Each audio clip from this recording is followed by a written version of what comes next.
billionaire arrived home earlier than expected, and saw what his wife had done to his black adoptive mother. The electric Mercedes glided silently through the circular driveway of the Malibu mansion when David Thompson decided to cancel his last-minute meeting and surprise his family. 3 weeks traveling around Japan closing the biggest acquisition in the history of his tech company deserved a celebration at home. At 41, the CEO of Thompson Tech had turned a Silicon Valley startup into an $8 billion empire. But as he turned off the engine, his mind wasn't on record numbers. It was on the 67-year-old woman who had saved him when he was just 9 years old. Ruth Williams wasn't his biological mother, but she had been the only mother who really mattered. When the adoption system placed him in her small home on the south side of Chicago, she was a retired nurse living on her modest pension. Even so, she worked extra shifts at 2 hospitals to pay for his programming classes. David put away the keys and walked toward the side entrance that led directly to the gourmet kitchen. He planned to surprise Ruth by making her favorite tea, Earl Grey with honey, just as she had taught him years ago when he would come home from school upset after facing mean comments about his family situation.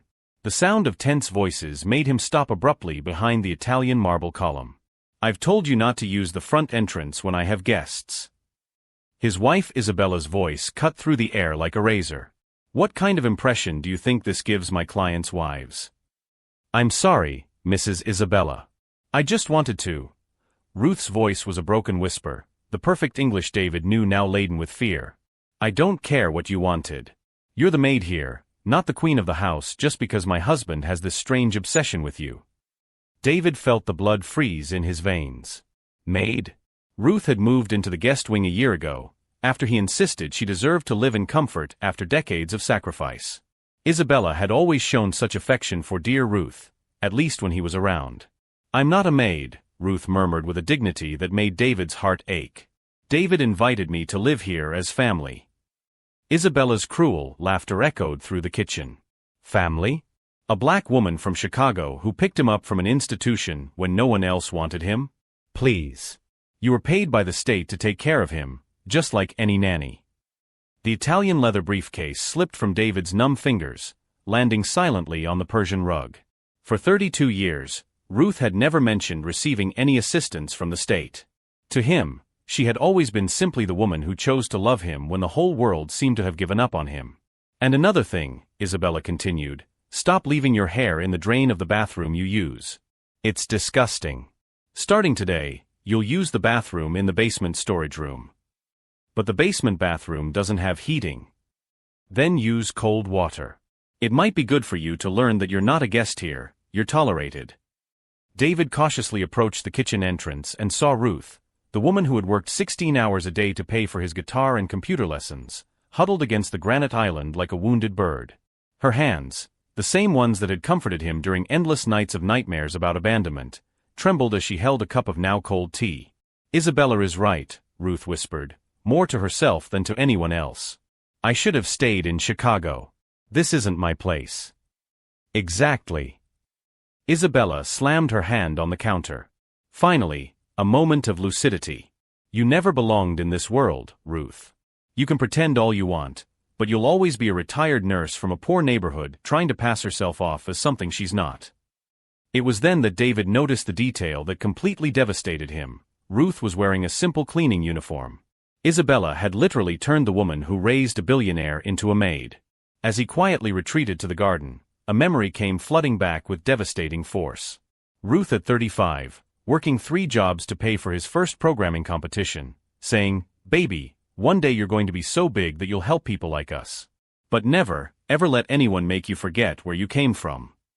Now, at 67, the woman who had sacrificed her best years so that he could dream was being humiliated in the house that her sacrifices had made possible. David took out his cell phone and opened the mansion's security app. If Isabella was doing this now, in front of him, what happened when he was away for weeks?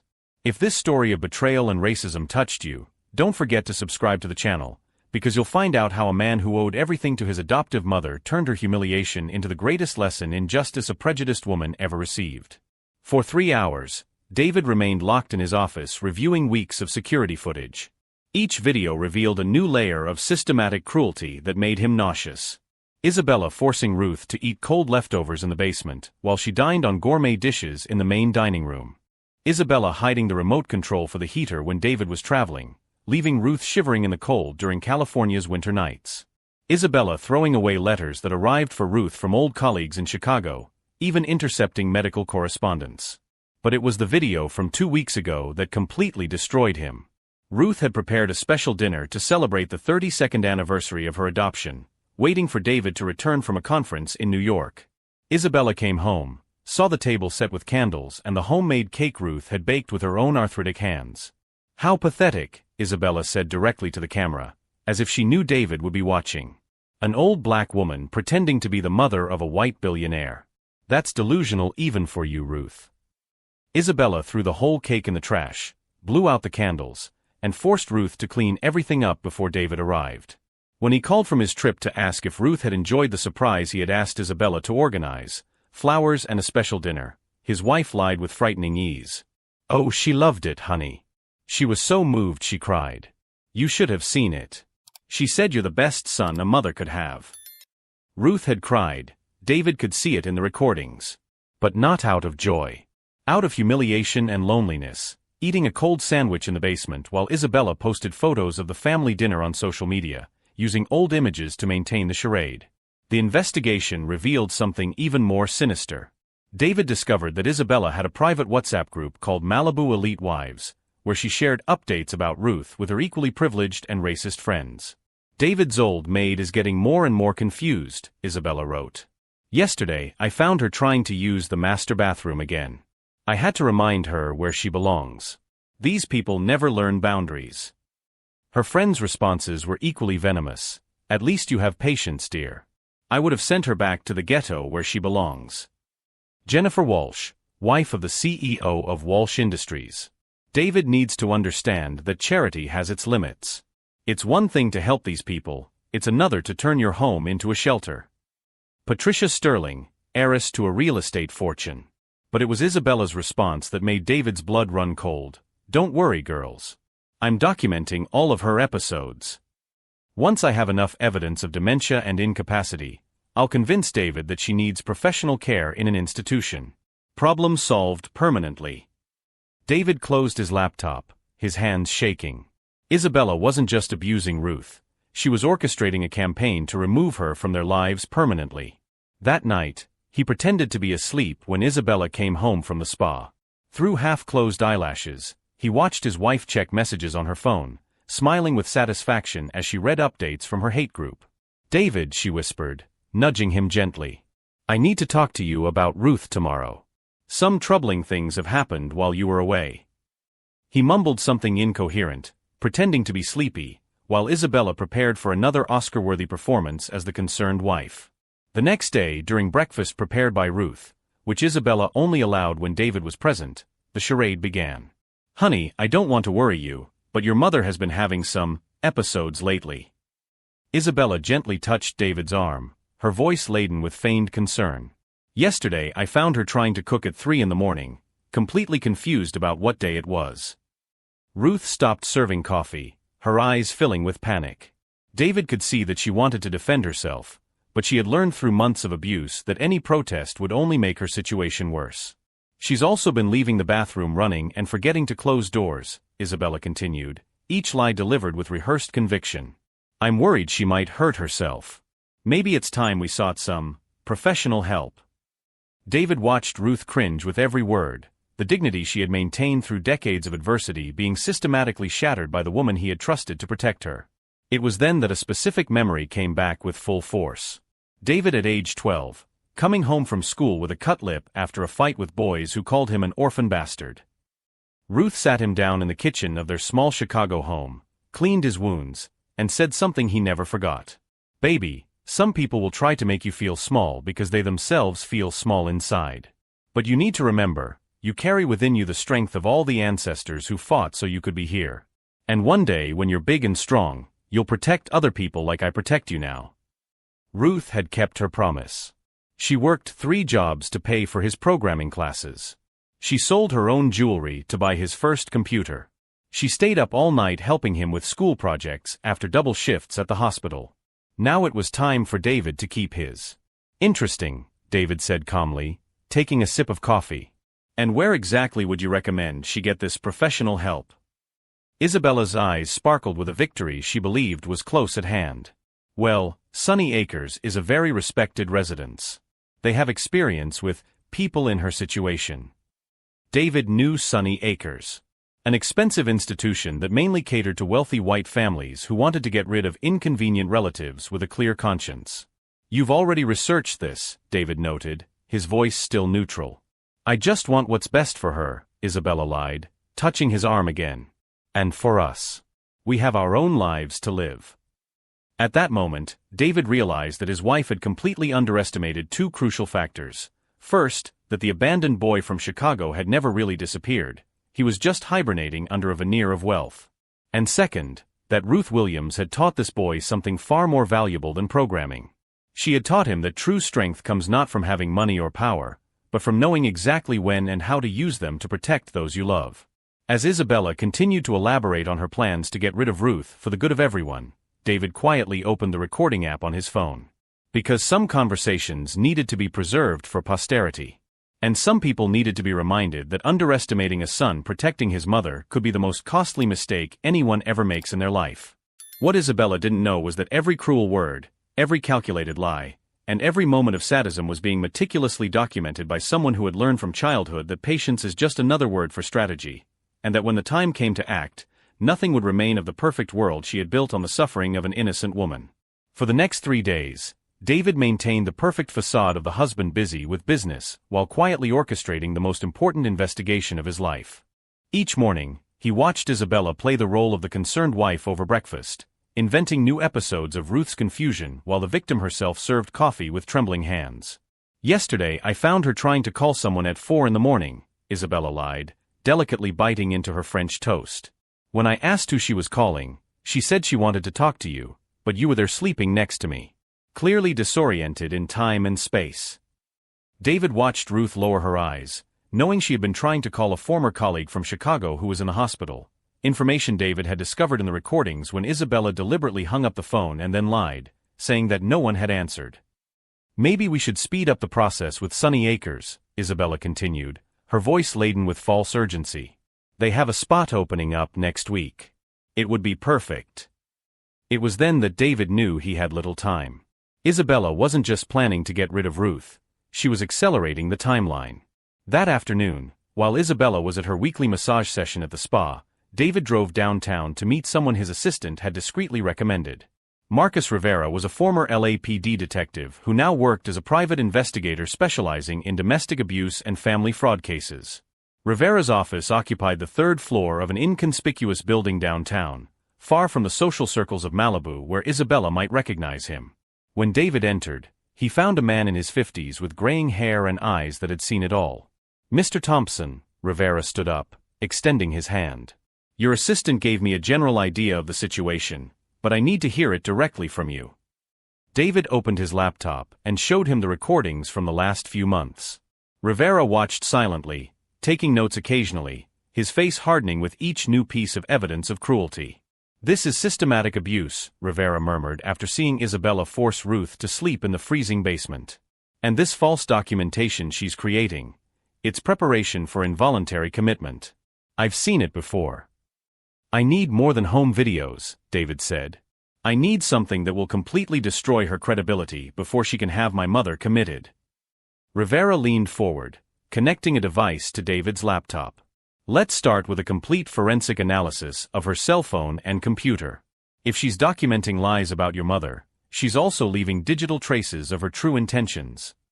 The investigator explained that they would need physical access to Isabella's devices for at least 2 hours for a complete data extraction. David immediately thought of next Friday's charity dinner, where Isabella always left her cell phone on the charger all night. And there's something else, Rivera continued, showing printouts of the WhatsApp group messages. This Malibu Elite Wives group may be involved in other discriminatory activities. If we can get full access to the history, we may have enough material to expose a much larger pattern of prejudice among Malibu's elite. While driving back home, David received a call from his personal lawyer, James Walsh, ironically, the brother of Jennifer Walsh, who was a member of Isabella's racist group. David, my brother told me something troubling, James said without preamble. Apparently, Isabella is consulting with lawyers about guardianship proceedings. She is claiming that her mother has dementia and needs a legal guardian. David's blood ran cold. If Isabella obtained a guardianship order, she would have the legal power to institutionalize Ruth against her will and even cut off her contact with David.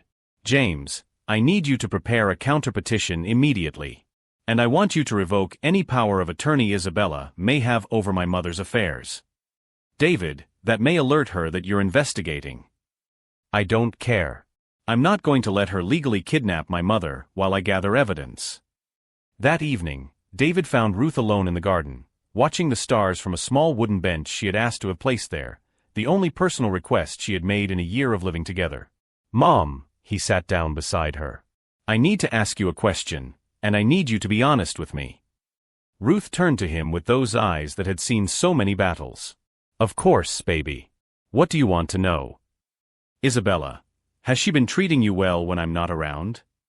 For a long moment, Ruth remained silent. David could see the internal struggle between protecting him from the painful truth and trusting him as the man she had raised to face injustice. She has her concerns, Ruth finally replied, choosing her words carefully. Sometimes I think it would be better if I went back to Chicago. Maybe I'm too old to adapt to a place like this. Mom, look at me. David held her hands. You've adapted to much more than that. You came from Taiwan, learned English, worked 3 jobs, raised me on your own, and made me the person I am today. Don't let anyone make you feel like you don't belong wherever you choose to be. Tears glistened in Ruth's eyes. Sometimes I forget what a brave boy you were. Always defending others on the playground, always fighting injustice. I'm still that boy, Mom. And now it's my turn to defend you. As they drove home, David noticed Isabella watching from the second-floor window, her cell phone glued to her ear. She was clearly reporting something to someone, probably more evidence of Ruth's growing confusion. David smiled slightly. Let her continue to underestimate the situation. Every call, every message, every moment of calculated cruelty was being documented and analyzed. Isabella had built her hate campaign on the belief that David would never discover the truth. But she had made the most fatal mistake any antagonist can make. She had attacked the wrong person. Ruth Williams was not only David Thompson's mother. She had raised a strategist, a fighter, and someone who had learned from childhood that sometimes justice must be served with surgical precision. The next morning, Rivera sent the first preliminary analysis of the data. What they found was even worse than David had imagined. Isabella wasn't just abusing Ruth. She was coordinating with other wives of Malibu's elite to solve other inconvenient family problems. The WhatsApp group revealed conversations about how several of them had gotten rid of elderly or unwanted relatives using similar tactics. It was a systematic conspiracy of elder abuse disguised as family concern. David printed everything out and stored the evidence in a digital safe that even Isabella didn't know existed. Every cruel message, every humiliating photo, every calculated plan was now preserved forever. As he watched Isabella prepare yet another performance for breakfast, David remembered something Ruth had taught him when he was 12, after some boys at school had teased him for having a different mother. Baby, she had said, some people think strength means shouting louder or hitting harder. But true strength is silent. It grows, prepares, and waits for the right moment. And when that moment comes, it doesn't just win, it teaches a lesson that will never be forgotten. Isabella was about to discover that she had chosen the wrong target for her cruelty. And when the lesson came, it would be as complete and devastating as the years of humiliation she had imposed on the one person David would never allow to be hurt. What Isabella couldn't imagine was that every fake smile, every elaborate lie, and every moment of sadism wasn't just being recorded, it was building the foundation of her own destruction. Because when you underestimate a son defending his mother, you're not just making a tactical mistake, you're unleashing a force that can completely rewrite the rules of the game you thought you were dominating. The Friday of the charity dinner arrived as Isabella had planned. It would be her last performance before she could have Ruth committed permanently. As she got ready in her room, David finalized preparations for the biggest twist in her life. Rivera had pulled it all off. The complete forensic analysis of Isabella's cell phone revealed not only months of documented cruelty, but a conspiracy involving 6 other wives of Malibu's elite who systematically abused inconvenient, elderly family members. Mr. Thompson, Rivera called one last time.